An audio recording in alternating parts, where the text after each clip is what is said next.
పార్వతి ఉండి అక్షయ్‌తో ఇలా అంటూ ఉంటుంది. నేను ఒప్పుకోవడం లేదు కాబట్టి అది మనకు తెలియకుండా వాళ్ళిద్దరికీ పెళ్లి చేసినా చేసేస్తుందిరా. అదే గనక జరిగితే మీ అమ్మ బ్రతికి ఉండదురా అని అంటూ ఉంటుంది. దానితో అక్షయ్ షాకై చూస్తూ ఉంటాడు. ఇక ప్రణతి కూడా భరత్‌తో ఇలా అంటుంది.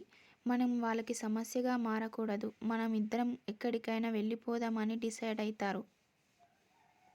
భరత్ కూడా అలా ప్రణతి వైపు చూస్తూ షాకై చూస్తూ ఉంటాడు. ఇక అందరూ భోజనానికైతే కూర్చుంటారు. అప్పుడు ప్రణతి, భరత్ అవని వైపు బాధగా చూస్తూ ఉంటారు. ఇక ప్రణతి లోపల ఇలా అనుకుంటూ ఉంటుంది.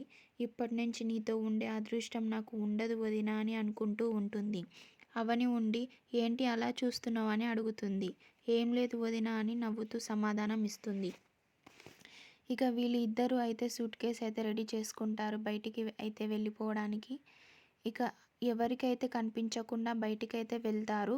ఇక నెక్స్ట్ ఎపిసోడ్లో చూద్దాం నిజంగా వాళ్ళు బయటికి వెళ్ళిపోయారా లేక అవని చూసిందా అనేది.